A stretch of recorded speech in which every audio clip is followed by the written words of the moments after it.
So actually where we'll start is, just in case you haven't heard this story before, when I had my first regression, I landed in a desert scene, and it felt like Egypt. Mhm. And what I saw was, as I kind of moved through that scene, was that there was a landing pad. So I walked up to this landing pad and saw this ship coming down. The ship was actually kind of like old looking, kind of like beat up and wonky. Well, anyway, it landed. It was like saucer shape. Mhm. It Like landed on traditional saucer shape. kind of, but not really. It was, well, more dome. It was more Mhm. like a dome shaped than Okay. anything. Um, and we don't necessarily know if these things that come through in sessions are real or just, kind of a metaphor, allegory for what we need to know, right? Mhm. But anyway, the ship came down, it landed, the door opened, and three little grays walked out. So I followed the grays. They went inside of a pyramid. It looked like the what's it called? The Egyptian pyramid, Giza, on Giza, Giza, yeah. the big one. And when I walked inside, I saw that the walls inside of the pyramid were lined with these pods. They There were humans inside. They were Mhm. laying horizontally. So they weren't the stand-up pods, they were horizontal. And the grays seemed to be monitoring these pods. They were, like had like little clipboards and were like checking things off. Mhm. Uh, I saw myself in one of these pods. I was, laying horizontally, floating, because there's fluid inside. The fluid that I saw was clear, and I was floating inside of this pod. Is it like saline or like a jelly? It's a little jelly. Jelly. Okay. Yeah. Like And Matrix. Okay. not as thick though. It's Okay. not as thick. So I was floating there with my eyes open. I had red hair and green eyes, and my hair was like floating in the water, my eyes open. And what I kept hearing was harvesting, harvesting, harvesting. They were harvesting the energy from the humans and collecting it. What I saw it looked like, and I don't know if this is real or true, but it was just like this huge chamber. It was circular. It was like a big ball, and they were collecting the energy in Mhm. here, um, from the humans in the pods. And when she asked me to visualize, like, well, what do they do with this energy? How do they use this energy? What I saw was that there was like a gray that just walked up to it, put their hands on it, and received energy from it, almost like as if to keep themselves alive. Mhm. Um, and so at the time, this is what we interpreted, myself and my practitioner, as like the inverted matrix pods. And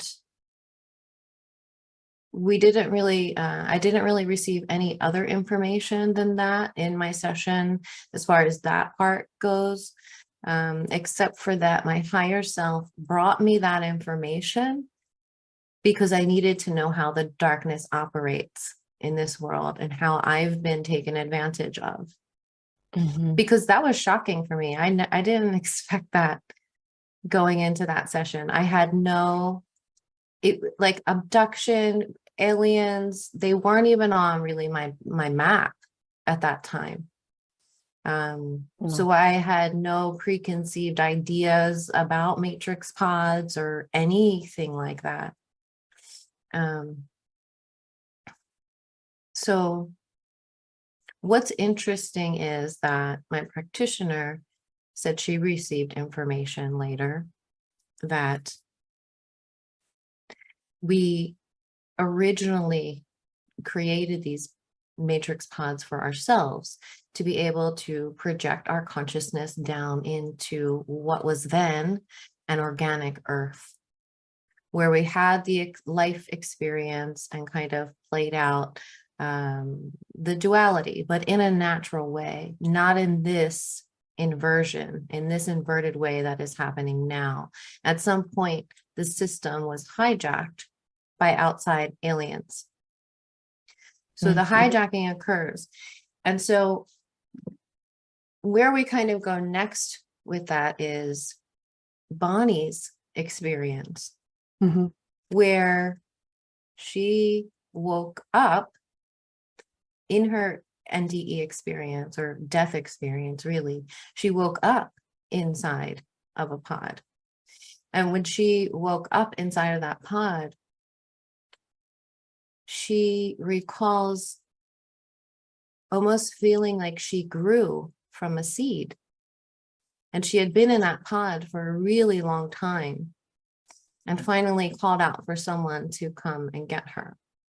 Now, Bonnie's recount is that it was like a void space, or like it was just kind of empty nothingness in that space.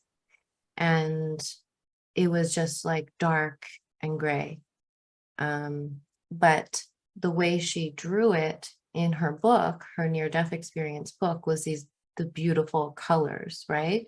And so I think that the way she drew it with the beautiful colors was actually a memory of when it used to be that way in the organic earth. So at some point it was hijacked, taken over by the aliens, and these pods degraded or whatever. So a couple of weeks ago when you were here, I was having a lot of like right-sided pain, and we went in kind of just automatically to do a clearing, and all this information started to pour through. And what you saw was that there was abductions that occurred when I was young, which I've always suspected. I've never actually recalled any of them on my own or anything like that, but there's always been a very strong suspicion there, because there's a lot of things that don't add up. So what we saw in that was that abduction occurred. I was taken on the ship. And this part's interesting too, because you saw a needle in my arm that was connected to something. Do you remember that? Was it the one where it was like a chip? No, you said you saw a needle. They placed me in a chair, put some kind of metal contraption on my head to manipulate the brain, and then drew blood from my forearm, which you said they then put in a system for tracking. So I remember there was a chip that they had also put in so that they don't have to use needles. Was that something else? No, that was them too. That was that. Okay. Yeah. That's right. Yeah, I don't really remember. But they were also took like samples of tissue and eggs at that time. Right. To create fetuses that grow outside of the body. Yes. You started to get bad periods around that age? Yep. Like extreme pain. Extreme. And that lasted for 30 years. So that's really interesting. And it also connects with and I didn't tell Iris this, but she saw almost the exact same scenario in her regression, where she saw herself in a chair with some kind of contraption, a needle in her arm that was hooked up to a computer. And there was also some genetic fuckery that was going on there too. So it's interesting to me how all these connections are coming in at this time.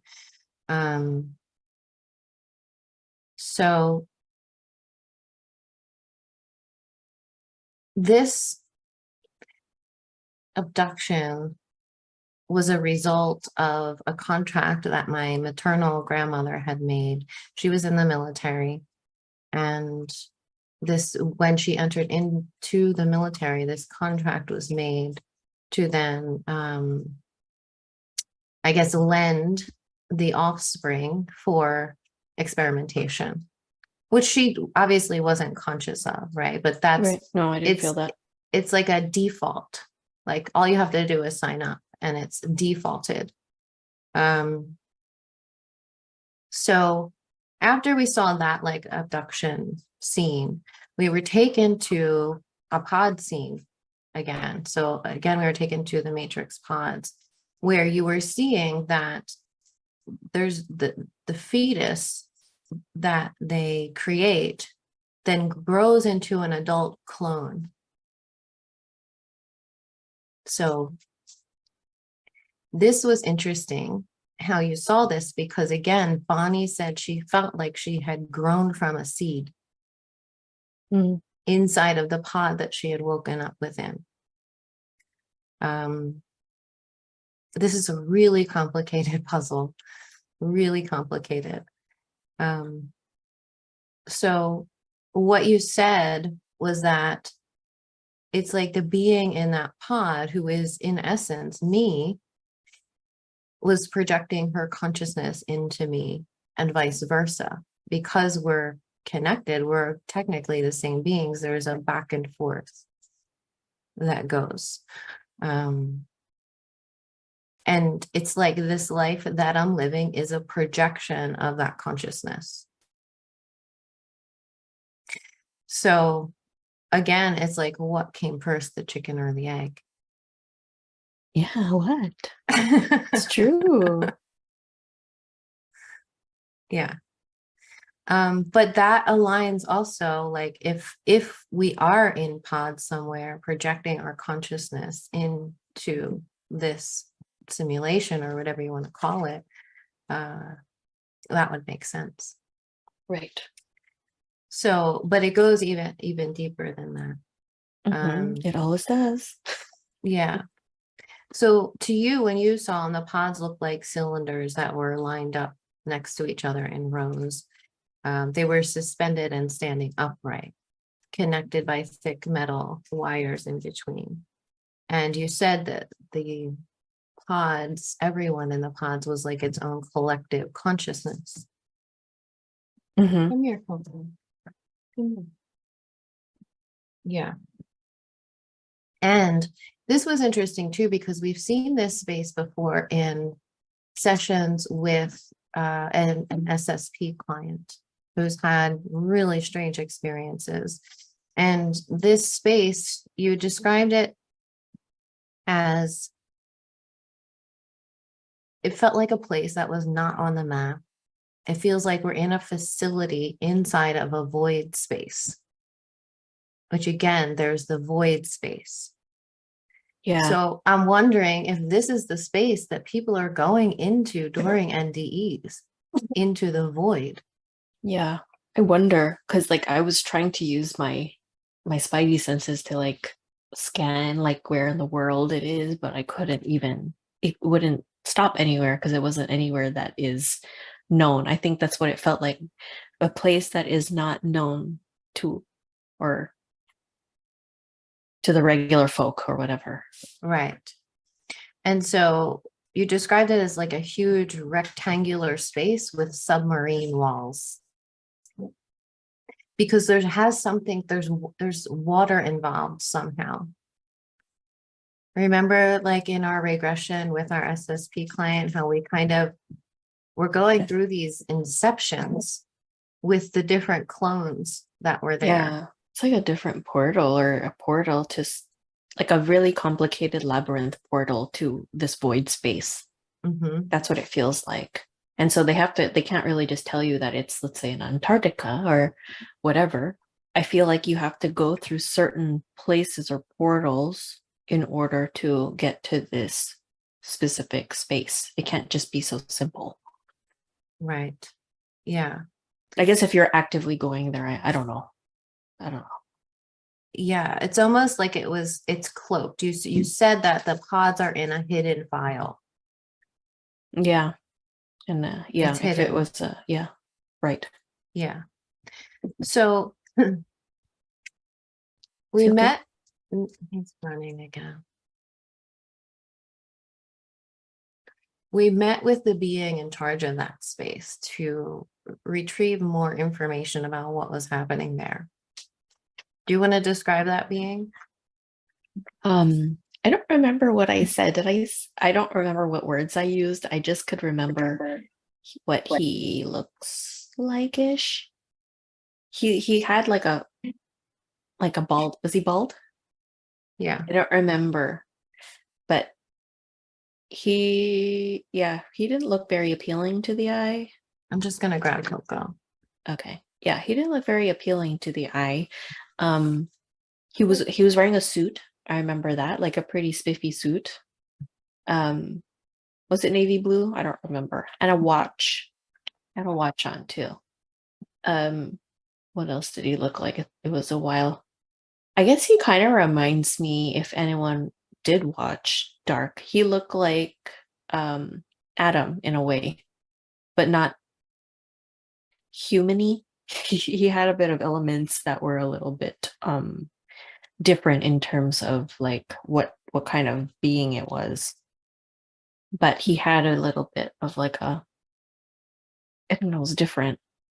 I don't know if it like I don't know how I described it to you. You said um it was like he was a tall male dressed in a suit Yeah. with a diamond watch on, Diamond watch. Okay. Yeah, I said it was a fancy watch. green skin. Okay, green. But he had like but the way his head was or whatever, it was so bald. But it reminded me of like Adam from Dark, but Mm, with a different type of skin. Like it was not human. yeah, because you said like he had flaps that came out that were kind of tucked into his collar. Oh yeah, and then it came out Yeah, like a dragon moth. yeah, But I think that was just to be intimidating, maybe. yeah, But again, I met him in a space of neutrality. So he met me too in a space of neutrality. right. And he agreed to talk to us. Right. Yeah. So when we asked him what was happening here, he said, this is creating projected human life. And as he said that, you said you were hearing the heartbeat of the simulation and that felt to you like a black hole. Oh, I don't remember that. You don't? No. I felt like I was in deep in the abyss somewhere. I don't know where the hell I was. I had to get it. I remember feeling his energy and it was really strong for me, like a little too much that I had to like stay there, sir. Yeah. Like Yeah. So what he said was that these clones or whatever in the pods were kind of projecting into us and we're projecting into them. So there's this kind of connection yeah. happening. What you got also was that we are the original creators of that space, but there has been interference. It was hijacked and taken over, and it was curiosity that brought them here. This is important. What also came through is that we can choose not to participate in the pods anymore.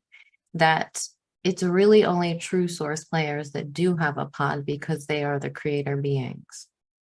So projecting from that space our consciousness and creating. Perhaps that's just also from the original blueprint. Right. Because coming here to, experience and then gets hijacked. That type of thing. Right.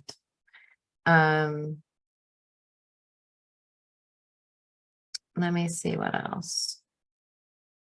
Yeah, because he presented, when we asked about like getting out, he presented you with release forms.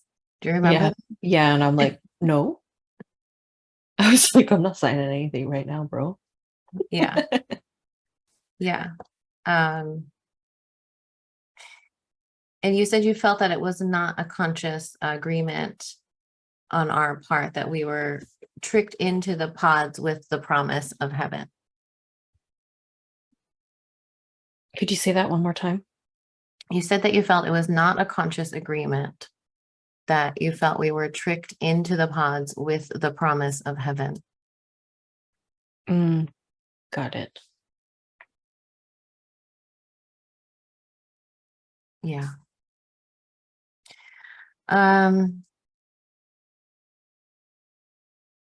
You see, this is important too, that the contracts are made and renewed all of the time. They regenerate themselves. So we need to consciously remove the contracts like all the time. What you saw in that scene was that my pod was at the top left row on that row. And when we asked if we could choose to leave, he said, yeah, you can choose to leave, but most people don't even know that these pods exist. So how can they then choose to leave them? Right. But he said, once you know, you know. And if you're at the edge, then you're probably getting ready to exit out.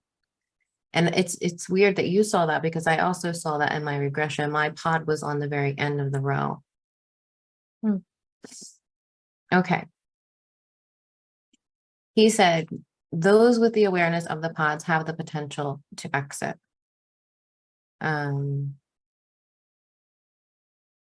There's a door. Again, you saw this door that opens that we've seen with that SSP client before. And you said it opens into nothingness, that there's nothingness outside of the construct. Maybe that's out of the pods and you're in the void now. Right. To which you have to find another door or project yourself out. Yeah. Yeah, that makes sense, because if the pods are in a room, then there would be a door out. And I remember in that regression with that client that it was the same thing. They were in a room and you had to go out of a door to exit. And when you went out that door, it was like walking into just an empty space. Yeah. I don't want to be criticizing, but it sounds a little boring, no? When asked why humans keep reincarnating, he says, because of the trauma bond, the density and attachment pulls them back here. It's a love-hate relationship. They keep coming back because they want to get it right. So it's this idea of perfection. He also doesn't mention how most people are coerced and manipulated and tricked into wanting to get it right. But he's saying that you have the freedom to go when you realize that you can. So I think we get tricked into by the human stuff, the human programs of this construct. So for those who, who do believe in reincarnation, of like, okay, well, I can always get that or do that again. I'd like to try that again, or I'd want to come back and do that. Like, some of them want to come back. right. And do it right next time. Yeah. There's a lot of them like that. Yeah. I used to even think like that. Right. Yeah.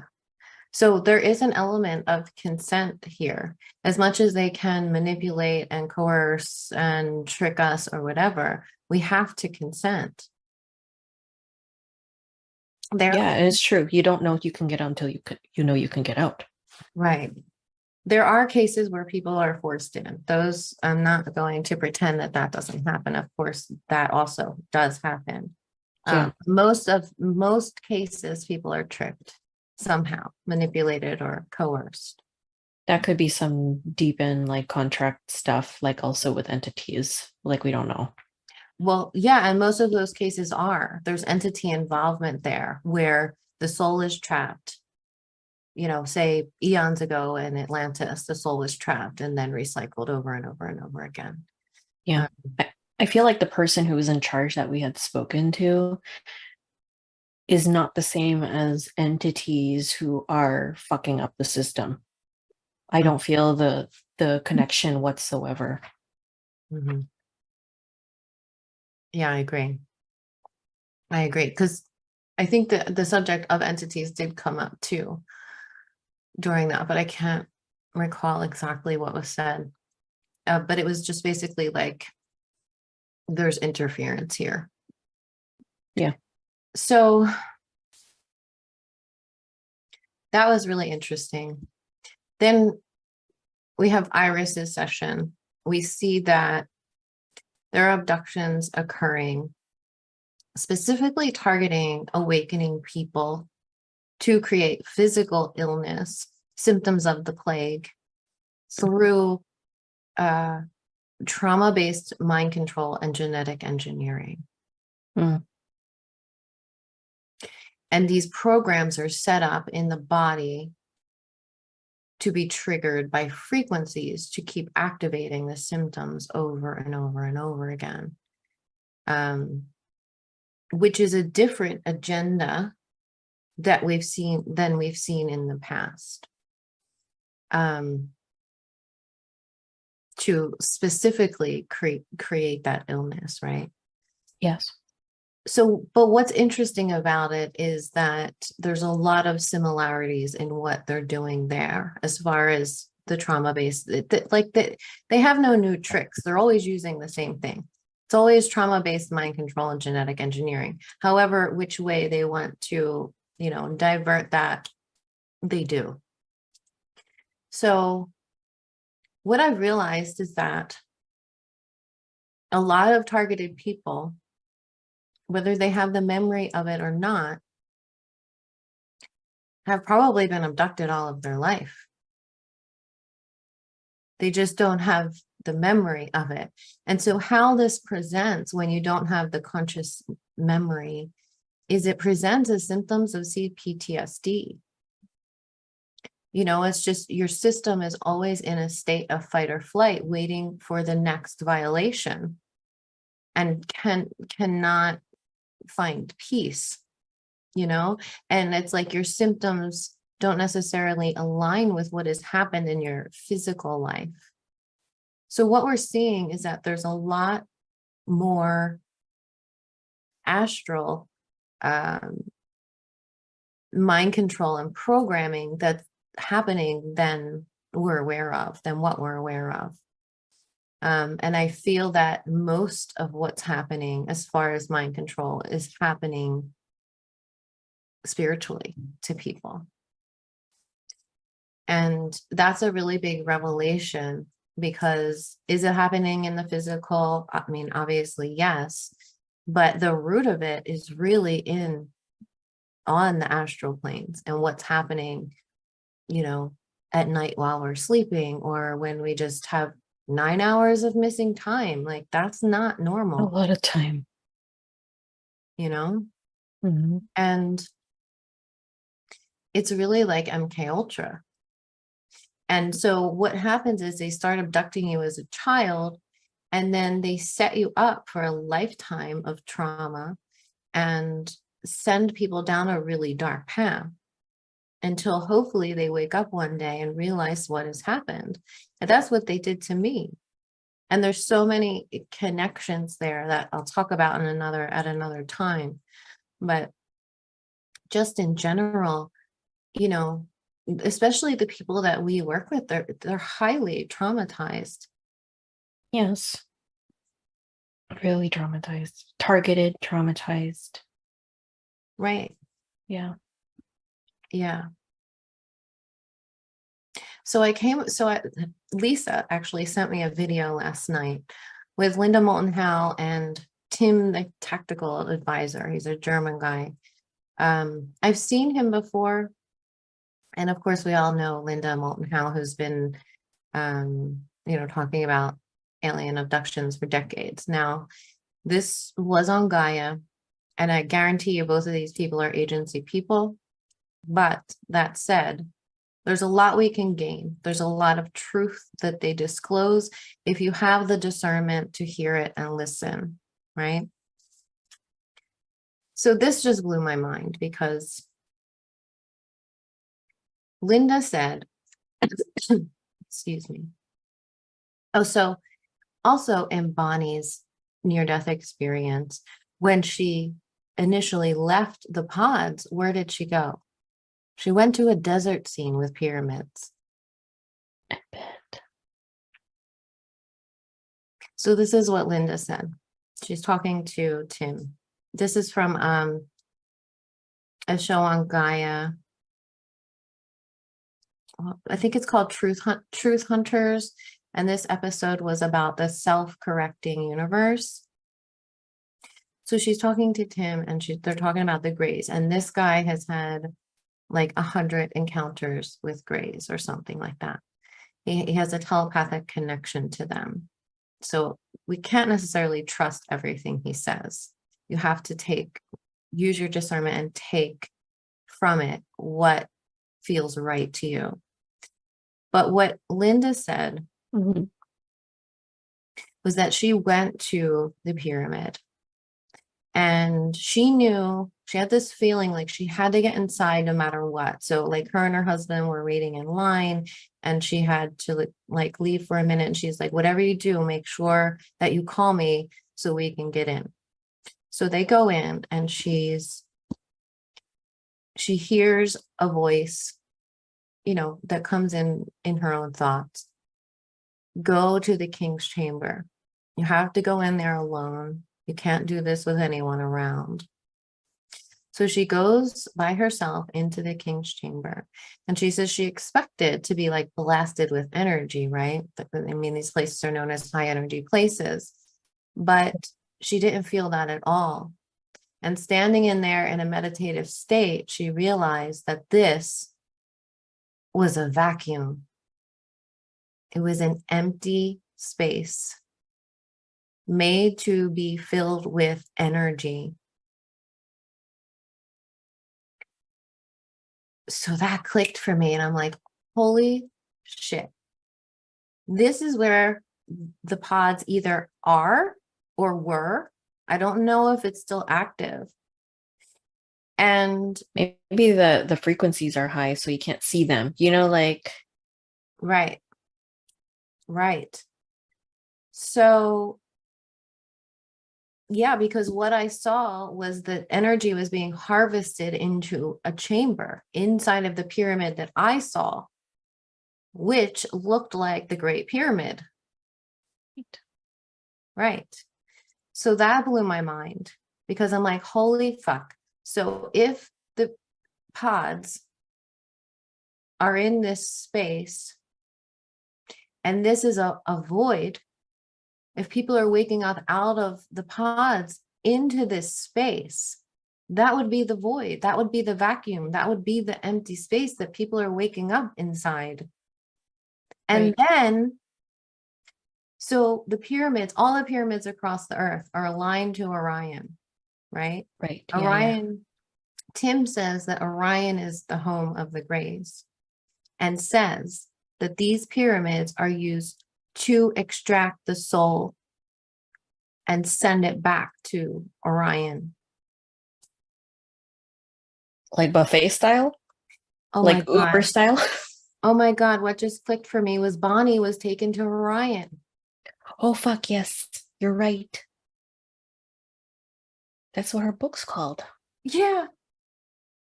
Oh, shitballs. It's true. Oh my God. Okay, we're gonna have to like get her back on. Yeah. Wow. Wow. Yeah. He said that the Greys told him that they work with humans from the past to use the pyramids to extract souls to take them to the Grey system in Orion. He didn't say what they do with the souls there. But I'm going to show you a video that might explain what they're doing there. Well, it reminds me of that movie we watched, remember when we were together? Like where they're trying to, what's it called? Like where they change all the memories and they do the injections in the forehead and all that stuff. Oh, Dark City. Yeah. Yeah. Trying to figure out the essence and how they could adopt it or use it for themselves to be creators or whatever the case is. Well, yeah, I'm going to show you that video in a minute. It's a 20-minute clip. But Tim was saying that the Greys say that there are pyramids inside of time and outside of time. So inside of time means inside of our construct, right? Like the Great Pyramids in Giza and all across the earth. These pyramids are set up in a system to extract souls. Now, if there are pyramids inside of time and outside of time, those pyramids say that Bonnie visited, that I visited, could be the pyramids actually outside of time. It could be directly overlaid, like you said, on our construct. It's just outside of time. Time or dimension or whatever the case is. Right.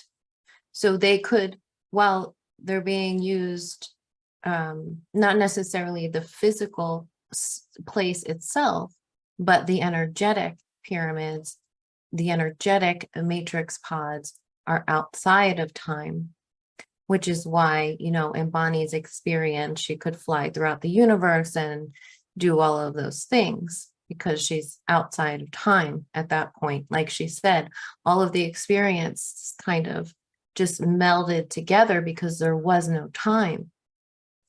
So Right. she's waking up in that pod, not inside, a pyramid on Earth, but something, a place outside of time and of time itself.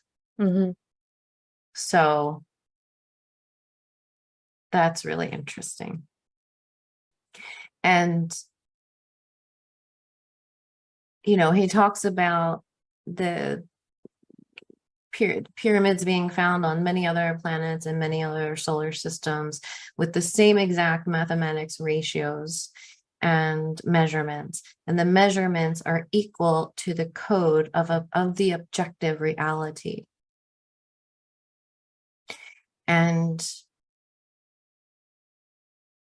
he also admits, while he says in one breath that the pyramids are used for source to observe itself, he also admits that the pyramids have conflicting uses.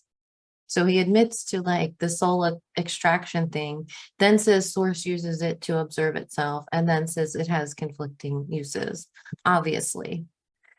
Sounds like a sandwich of words, like where they tell you the weird truth and then they give you a nice little compliment to make you feel better and then they slap you again with something else. Right. So this is wild because he also says that thousands of years ago, they had a base in the Himalayas. Now, we had a session with someone who saw the construction of the pyramids happening. Remember? And I haven't gone back to listen to this session yet, so I can only tell you the little bit I remember. And that was that whatever they were constructing them for was for nefarious purposes.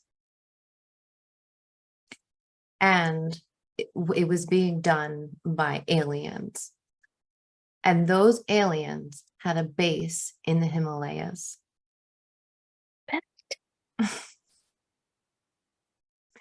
So all of this information is coming together now, and it's blowing my mind. So let me see what else I wrote down. So Tim, who has contact with the Greys, says that what has haunted him most, that was a great question that Linda asked, about the Greys, is the feeling of their frequency. Do tell. And that there are purely hostile beings that are okay with their own self-destruction and the destruction of everything else, that they are cold-hearted and want everything to be destroyed. So they sound like a toddler, like a terrible tooth. Mhm. While also at the same time claiming to have this higher consciousness, which they don't. They might have all the technology and mind power in the world, but without a heart, they are lower in consciousness than we are. When we see them in sessions, they're barely even 3D. They're degraded. They have a big head because their mind is big, their brain is big, but they have no empathy. They have no heart. Yeah, the bodies are skinny. Right. They barely have a body. They have no reproductive organs. They can't reproduce on their own anymore. They're completely degraded. You know, some people say that they are future versions of humans, which I can honestly see that. The road we're going down right now with the transhumanism and, you know, the obsession with Mars and wanting to live on Mars and all that kind of stuff, and putting technology in the body. So when you begin to put technology in the body starts to degrade. It degrades the human form to the point where you end up like a gray, where it's all about the mind. It has nothing to do with connecting to the heart. They have no empathy and no compassion, which is why the abduction experiences are so terrifying for humans, because they don't care what they're doing. Yeah, they don't feel it. They're not feeling the backlash like that we were talking about, like the reaction. Right. Like when you as a human, if you have a have empathy and compassion for another human, you couldn't possibly hurt that human because you feel it too. But they don't feel it at all. They have nothing. It's literally just like a brain in there. And I was talking to Lisa last night, and she was talking about how she's been shown that they're all going to go to Mars with, you know, Elon Musk and all of that kind of All stuff. right, sayonara. Yeah, like, see ya. But I could see how it, you know, I could see how humans that go down that path could end up like that. So it's a possibility that they could be future humans, you know, that have come back to use our genetics because they've degraded themselves so much that they can't house a soul anymore. Right. Or the place that they're going to, if they do go to Mars, the environment is not enough to do that. Yeah. It's not supporting the organism, like the human organism. Right. Exactly. So they have to upgrade themselves to adapt to the environment, and therefore you lose certain things like being able to reproduce. Yeah. Yeah. So the human form is way more advanced than the greats. And when I feel through like planets or whatever those are, like whatever it is, like if you feel the energy of Mars versus the energy of Earth, like Earth has a heart. There's a heart in there. Yeah. I feel Mars and I feel like an It's empty sack or something, like nothing, a void. A void. Maybe we go there too. I'm not going there. I'm fucking going there either. Getting out of here. Wherever that is, I don't know.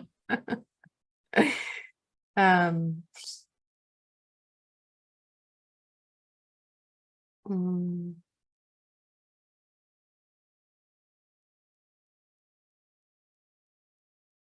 yeah. So that's just a quick summary of what they were talking about. I'm going to check in on the comments before we move to the next thing.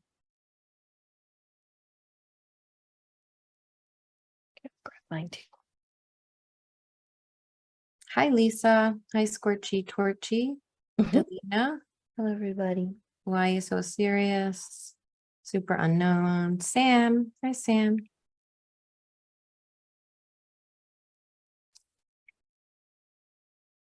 No, I didn't see that, Lisa. Lisa says, did you see the episode on cosmic disclosure where Tim and David Adair admit that the moon is a false construct? No. No. Super Unknown says your light body can be taken abducted while asleep as your physical body remains asleep. People don't understand that. Exactly, which is what we're talking about here when we're talking about abduction. We're talking mostly about astral abduction. There are physical abductions that occur, but mostly we're being traumatized via astral abduction. And we see that in Iris's session. If you haven't seen that yet, Super Unknown, check that out. It's the last video posted. YouTube has done a really weird thing where they've separated our videos into live videos and then regular uploaded videos. So you have the order's off. Yeah, the order's off. You kind of have to look back and forth. But in our uploaded videos, it's the last session that was uploaded.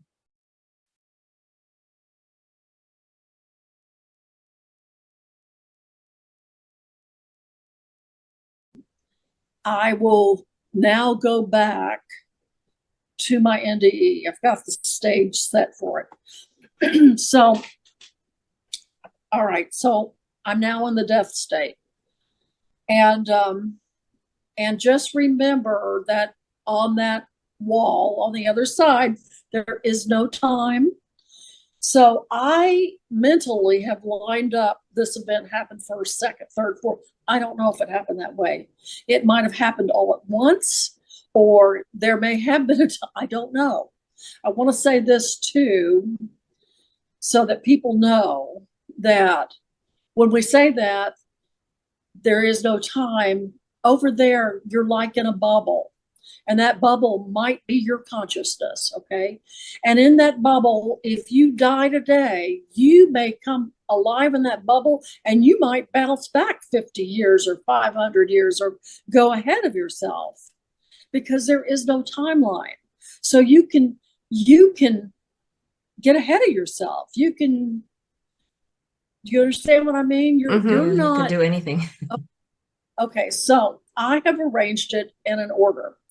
So I wake up in a place that I call a petri dish, of course, being a nurse, that's a lab, or where I see myself in a pod, okay? Mm-hmm. In my book, I painted the pod. We talked about this. Yeah, can I show that picture while you're talking about it? Certainly. I painted the pod after my NDE because I had to bring myself some clarity. Because in my experience, those little round sections, each of us fit inside of it, but they're all divided. And inside those sections, we have our universes. We have who we are, what we think, what we like, what we dislike. We have everything going on. We're creating inside those pods. That is us. That is our life. That's everything about us. So, like I said, I painted it after the fact, and I've given that a lot of thought, but I'm not for sure why. I gave myself the reason I painted it is to make myself feel better. I'm not sure. So anyway, I wake up, I call out, hey, I need help. Somebody help me. Please help me. And somebody or something came over to me and set me out of the podcast. And suddenly I am, I'm by a mountain, a huge mountain, and it's erupting and it has blood coming out of it. There's blood pouring down the side of the mountain. And I look to my side and there's an Asian man that's very tall and lean. He has like a loincloth and a robe, but he has a big hat on and he's stirring the blood. And I said, am I in hell? He says, well, do you think you're in hell? And I said, no. He says, you're at the cleansing pond or cleansing pool. And I said, well, what is that? He says, I'm cleansing bad thoughts. I'm cleaning the brain. And so I said, okay. He says, every time you go up a level, you're going to come back here to be cleansed because you can't travel with weight on you. Mm-hmm. You have to travel lightly. The higher you go, the lighter you got to be. So I said, okay, all right. So as soon as I got it, I'm off. And suddenly I'm standing in the desert and I'm all by myself. And my hair is kind of long like it is now. And it's kind of blowing, but there's no warmth and there's no coolness. There is no temperature, but it's dry. And in the distance, I see this huge rock and it starts rolling towards me. And it's very matted surface. And when it comes, it rests at my feet. And this boulder is probably about 18 feet tall. And it's thick, very, very thick. And it's solid matte. And I've never seen any kind of mineral or stone that looks like that. And there's no writing on it. And I'm just looking at it. And all of a sudden, if it were a clock, between 5 and 6 opens up like a pie shape. And I thought, oh, that is so unusual. So before I went in, I'm thinking, am I at the end of my life or where? Does this represent my life now? Or is this all my lives? So I recognized right then and there, I had more than one life. Or is this all my lives? So inside that little slice of pie, I drew a picture of it. It's all green and beautiful. And there's a little dog there, but in my reality, there is no dog. Okay. There's nothing. Okay. I drew a dog to make me feel comfortable, but yes, that's it. That little pie right there. You can see the stars and everything. So I walked through that little slice and there is the being, my guide, who's on the back of the book, who meets me. And I called him a him. My daughter thinks it's my mother, but the eyes were crystal like that, just like you were looking through crystals, okay? And that being saw everything. Now, mind you, these beings never correct you. They'll answer your questions, but very, I don't want to use the word vaguely, but they want you to try to answer it. They don't want us dependent on them, okay? They want us to do it. They don't want any laziness, okay? So so if you ask a question, they want you to do your best to answer it. And that was a big deal over there too. I have to say that. We depend on being saved, and it's they want us to do it. Save ourselves. Yeah. Yes. So anyway, we're there, and the being greets me, and I greet him or her. I call him him, and we know each other. We're happy to see each other. And he reaches down on the ground, he puts up some sand, and he's letting the sand go through his hand.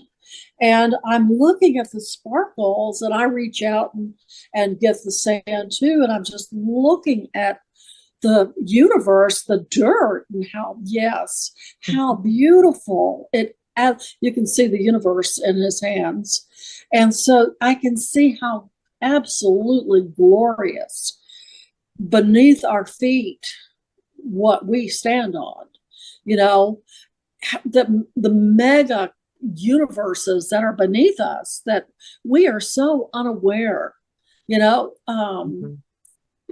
I could see the bacteria and the minerals and the viruses and everything that's down there, everything that's trying to have a life besides us. And so then we're off, and we're going. He said, "Come on," and so I'm flying by the speed of thought. Okay, and so I guess he thought, because we ended up with the Sumerian tablets, I was exhilarated. I was like at home. This was my home. And I went and I put my hands on the tablets, and they looked new, and I rubbed them, and I could feel, like Braille, what they meant. and how they felt. Yes, yes. And absolutely. And I knew exactly what they meant. And it was so thrilling. And I knew then I had been there. I had been there at that time. And so the being says, come on, we got to go. We got more. We weren't in a hurry, but the being was so excited to show me the things that I love that we went to all the relics on Earth. We went to the pyramids. We went to see Sphinx. We went to to Peru, to Machu Picchu. We went up through Mexico. We went to all the pyramids, and I was just in heaven. I mean, if that could be heaven, that was heaven to me. It was just so magnificently splendid. And so from that point, after we touched everything and felt everything and, you know, everything there was, he said to me, okay, it's time. Are you ready? And I said, ready for what?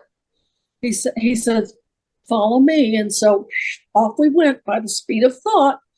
We flew to Orion's belt. And at Orion's belt, we entered into a spacecraft. And it was huge. It was gigantic. And we entered into a part of it. And we went into a room. And in that room, I was showed a chair by him. And although there wasn't a chair, it was through imagination, okay? And there was a table that had a light coming up from underneath it. It had no physical form. The walls there had no physical in them. And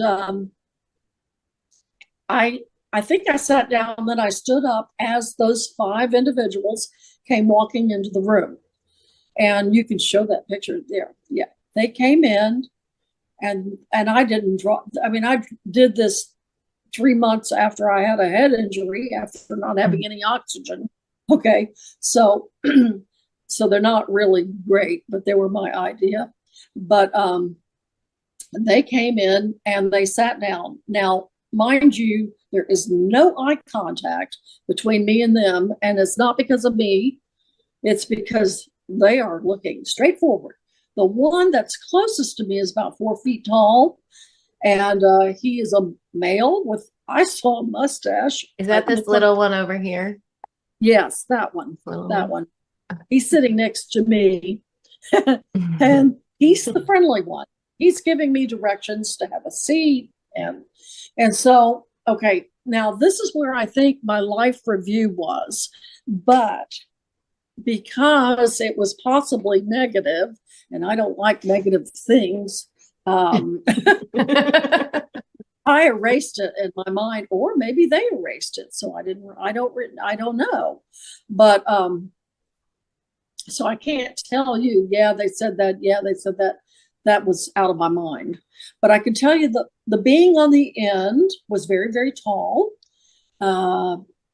What I would consider a white alien is what I've heard as being a white alien, had no eyesight, eye contact whatsoever. By the way, we don't see with our eyes because we don't have eyes there, but through our telepathy, she looked straight forward, and she was white. She held books in her hands, and then the being next to her, which I can't remember. And then the center being, I remember being kind of blue. I kind of remember a beak and eyes, like bird eyes that were just very, you know, and I think I felt a little intimidated by them a little bit. And then the being next to the bird person, I don't remember. And then the little grayish guy. And that was the one giving me the directions. Please have a seat. Don't worry. Feel comfortable. You know, he was just being polite.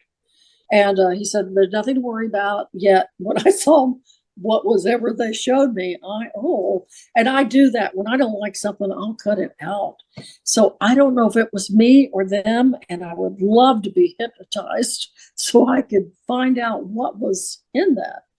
And so anyway, so from there, I was taken to another part of that spacecraft. And in that spacecraft, they were very friendly at that point in time. Before, they weren't real friendly, I would say. They were very professional. And except for the little guy and the being with me, they were tender and warm. But the others were very straightforward. Was your guide there with you at that point? Was your guide? Yes, my guide stood behind. My guide stood behind me. My guide didn't say anything. And so my guide went with me, or took me into this other room where these other beings were. And they were just having they were very friendly. And they had star charts in their computers. Let's back up. At some point, the beings in the room handed me a tablet, and they said, read these. And I looked at them. I said, what? I said, that's binary code. I can't read binary code. And they said, yes, you can. Look at it. I started looking at it. And evidently, I started reading it to them and telling them what it was. Well, what I found out about the binary codes is it is a location and a time and a place and where and what life they can find somebody when they need to. In the universe, it's a whole address book of every being that's when we move into with the other men. And so that book was taken with me into that room with those men and the star charts that were having a good time. They took that binary code because they handed it to me in pages. And I remember, they were old computer pages, like from the 90s. Okay. I remember that. And they took those pages and threw them on the ground and burned them on the bottom of the starship. And I remembered thinking, why did you do that? And they thought it was very funny. And I didn't think it was, I didn't find the humor in it. Anyway, so they take me in to see these star charts, and I'm looking at them and I think, wow, those are phenomenal. And I said, well, here's Orion's belt, and here's Pleiades, and here's, the Big Dipper, and here's the constellations. And I forgot to tell you that my father was a navigator in World War II. So he had given me a lot of information about the constellations. So they were asking me questions, and that information that I had gotten from him, I was pointing out to them, well, this is this, and and so they said, okay, so you are good to go. You have passed the test. Okay. So at that point in time, they moved me to the back of the ship, and they opened the back door, and they said, you're free to go. I said, where? Okay. Go where? All right, where do I go? And so I took off, and I just was flying through the universe. I was seeing all these stars, and it was absolutely fabulous. It was just breathtaking. And I plotted myself on this planet, and I sat down and I watched the Elohim, which is plural for gods, a Hebrew word, plural for gods, create. That's what they do. They create a universe, a nebulous. They were out with their little magical wands that are kind of like a witch's wand with lights all over, sparkles go, dash, boom. And they're just creating the universe just like a beautiful, beautiful picture. And they're laughing, and they're having so much fun doing it. And it was at that point in time that I realized that that Elohim, that God being, does not hate anybody. That Elohim does not make anything that is not perfect in its eyes. Now, we might judge things and say, oh, that's this or that, and we don't like that. The Elohim doesn't do that. Isn't that beautiful. And I'm like, wow, yeah, that's really gorgeous. You know, it's just, I mean, there was no, you know, the dark and the light and everything. That's everything is just, you know, beautiful. Well, traveling with me, although not saying anything, sitting on another planet, was a male being, a very young male being. And he was not my guide at this point. It was another guide. And we just nodded to each other. And he was like, you enjoying this? I'm going, yeah, this is really great. And, you know, just beautiful. And at the same time, as we're up there in the very, very distance in ICU, I could hear my sister in the ICU telling me, you've got to come back. We call my mother. Mother, who's deceased, says, it's not your time. You need to come back now. Come back. And I'm like, I don't want to come back. This is nice. She's going, well, who's going to take care of your animals? I have a lot of animals. You've got to come back and take care of these animals. And I said, but I don't want to. And so she keeps calling me, and my children are calling me too, but I'm ignoring them. Okay. And I'm like, wow, my dogs and my animals are really missing me. And so the young guy says to me, are you ready? And I said, oh, I guess so. And I have to tell you, when I got there, one of the first things I said to them, I didn't say this, is I complained to them, why didn't I have lights, a tunnel, angels? Why didn't I have what other people had? You know, why am I just here? And so anyway, at that point, the guide with me says, are you ready? I said, yeah, I guess I'm ready. He says, okay. And I started sliding back through the universe, like on a water slide almost, and through a purple tunnel with beautiful lights coming at me. And I slid into my body, and I'm back in that ICU room I'm intubated. I'm trying to talk to my sister and tell her all these things that I need to tell her. And so finally the doctor says, I think we're ready to take that out of your mouth. I said, yes, please do. Of course, I'm raspy now, but can you imagine how raspy I was 3.5 years ago? So nobody can understand me. I just loved your story so much. And I knew I had to connect with you because there were so many. First of all, it's so unique to other near-death experiences. Like you said, it wasn't the tunnel and the white light and the love and like all of that typical NDE kind of stuff. It was so unique. And I felt more, for me, it resonated more with me than any of that kind of stuff because it felt more real. And you saw or experienced what we call the matrix soul pods.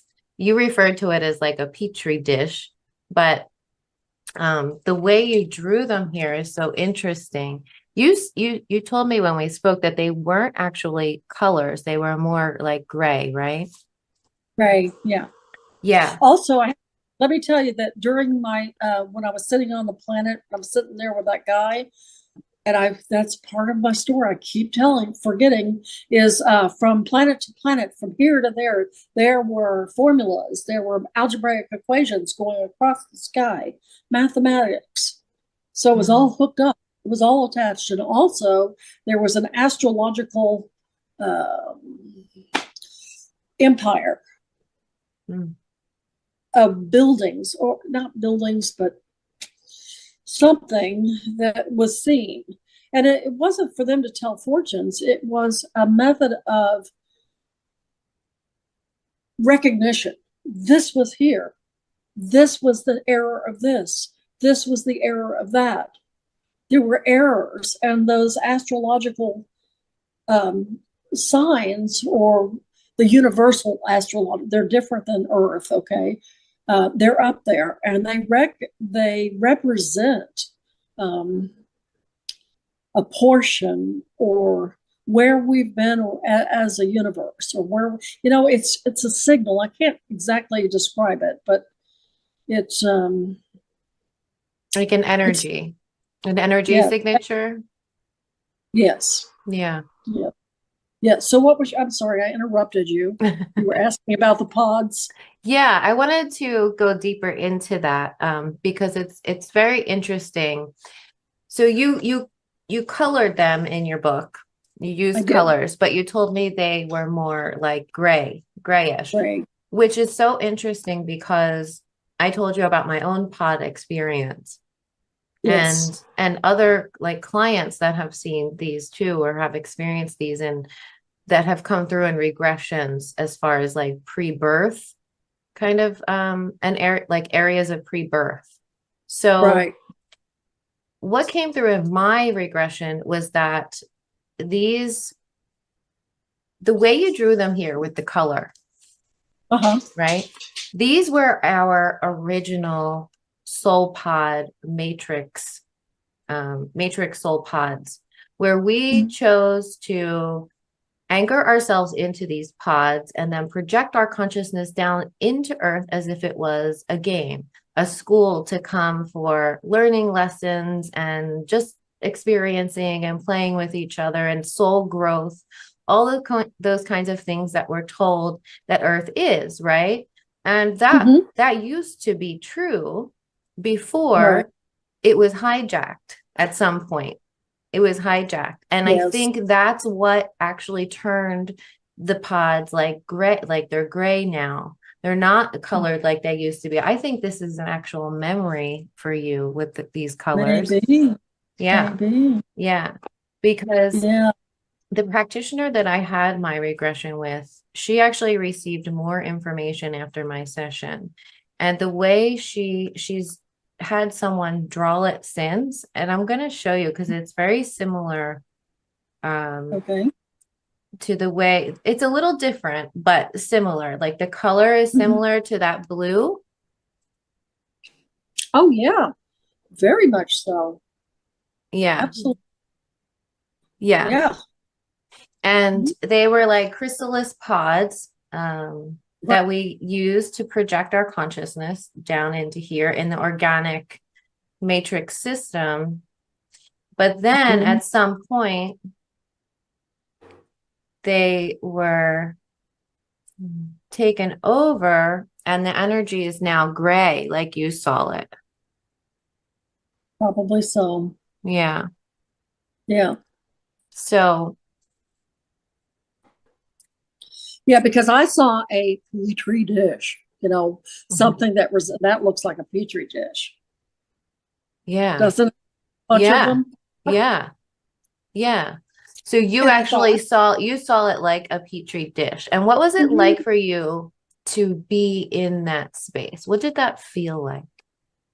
okay, people say it was gray, it was black. I saw absolutely no color. There was nothing. It was absolutely nothingness. There was nothing to see. Total loneliness. Like a void space? Like when people describe, no, different? Nothing. I cried out, I'm over, somebody see me, I'm here. And there was just nothingness.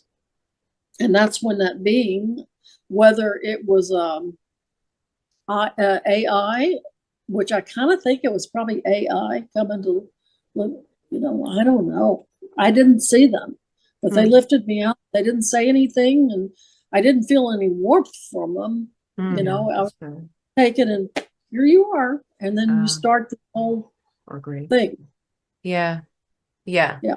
That's what I was feeling because when I saw it, and you could tell me if you don't want to talk about this because I know like you feel a little uncomfortable maybe. But when I saw the pods that I was seeing, they were being monitored by Grays. And it wasn't like they were evil or anything like that. It was just their job.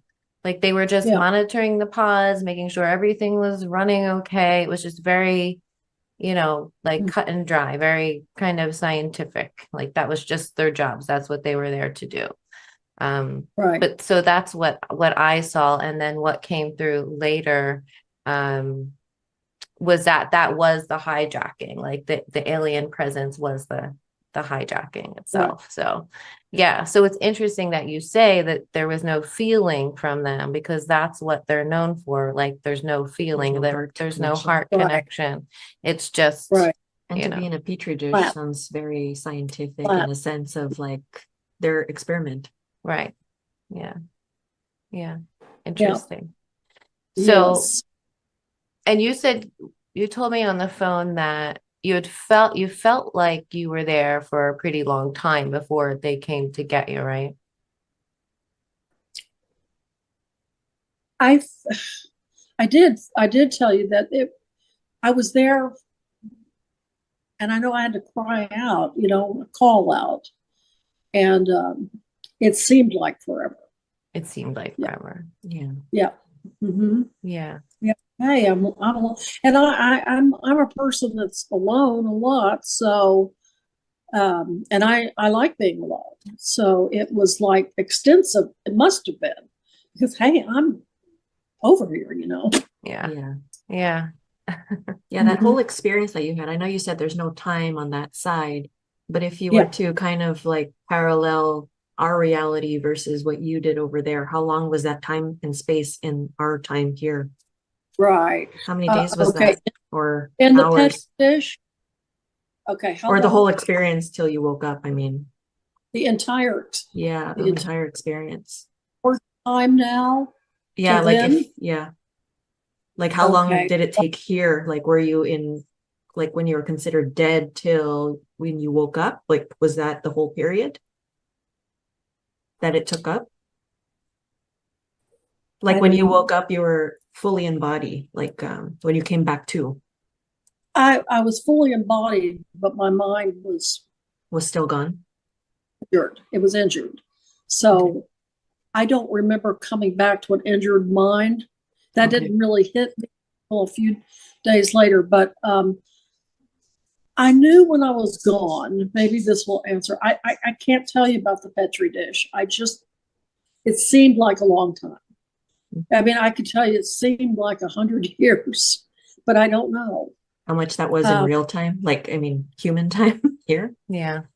It seems like I grew, like maybe I was a seedling and I grew up. And at that point I was able to say, hey, I'm over here. Oh, you know what I mean? Yeah. Yeah. Okay. I was something and I grew. And then suddenly I realized I'm here. Somebody come get me. Okay. That's what I'm trying to say. Okay. The time from when I was placed into the desert to the end, gosh, that seemed like a lifetime and a half. That was a long time. Long. The desert was another connection between us, because in my regression, I also saw a desert. I landed in the desert, which is actually where I saw the pod. So it's like, for me, those two scenes, like your petri dish and the desert scene, kind of merged together for me. And I saw them both in the same like place. Somebody else just was talking about a desert experience that I just saw, and I'll have to go back and see who that was. Oh, really? Yeah, somebody recently. So, and not only desert, but it was Egyptian feeling. Like I saw the pyramids too. So it was like a merge of all of those things all in one. So, well, I told you, I sent you a message that the Irma, I've been all about the Irma lately, and I told you a little bit about it. I mean, everything is Irma, the Irma. I've been drawing myself as an Irma mask on and everything. But so the Irma, they say, was here 6,000 years, 11,500 years, 50,000 years, 500 million years. Nobody knows. Okay. So what happened is that the Sphinx was the Irma. Okay. And so the Sphinx is older than the pyramids. And they believe, I just read that they believe the Sphinx, they showed their writing, how they scribbled. And the way they scribbled with their claws looks exactly like the hieroglyphs on the pyramids. Oh, And the Sumerian tablets. So it looks like the Urma, URMAH, had something to do with the writing of the hieroglyphics. interesting. Do you want to explain to people who the Irma are? Like, it's from what you know. Okay, from what I do not know very much. I have been investigating this for the past 2 weeks, so I really don't know too much. But they resemble cats. They walk on 2 feet. They are alien. They came from Orion's belt, which oddly I was taken to Orion's belt. They come from that vicinity of the universe. They brought with them, when they came, cats, because they're amused by them. So that's why we have cats on the earth right now. And the Irma do not eat meats. They eat synthetic meats. They're not carnivorous anymore. They stopped doing that. They are kind of warriors. They do not like the reptilians. They don't. They're defenders, and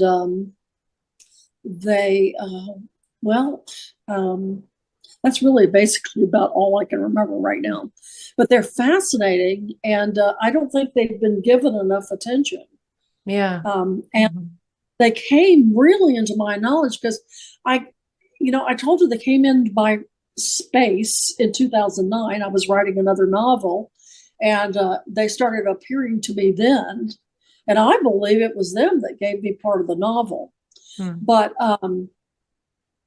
they came recently as I was taking an alchemy class, and I was doing exercises outside, doing alchemical exercises with a pyramid, facing it towards the sun, and then doing a torus design with the hands. And I do this in a meditative state, and I do it very, very slowly using Qigong. Okay. And so as I begin to do this, I begin to see the energy in my hand start to move. Okay. I'd start moving my hands, and I would literally see the energy flow with my hands. So as I'm doing this, and I put my pyramid up towards the sun like that, suddenly I step back, because that animal family that visited me in 2009 is suddenly in my dimension where I can see it again. Okay, and so when I look at them, there's like lions with beautiful, the Irma wear beautiful robes. They're into gold. Okay, I paint with a lot of gold. They're into reds. Anyway, so they wear these fantastic headdresses and just beautiful, beautiful things. And so one appeared to me, and then two, and then three, and they just seemed to be looking. Well, I told you that I took a picture of them right after my NDE in a tree, where a friend of mine in the UK reversed the image in the tree, and I'll be doggone if a cat isn't showing. His head is above my roof and goes down to the ground, and he looks kind of angry. So I step back, like, what is that? What is that doing over my head? But cats can have that, that lion fearsome look. So I have come to realize in the past couple of weeks, that's not a look of we're out to get you. That's just the way they look. It's just, don't get freaked out by the image that you might see. So you feel that they're mostly benevolent? Yes, I do. Someplace said that they were part of the reptilian family, but I don't believe so. All the other places, and there's not a lot written about them. All the other places say they are not part of the reptilians.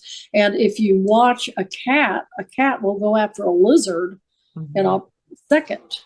Yeah. So it's kind of like that. Yeah. So that's how. They're not part of that.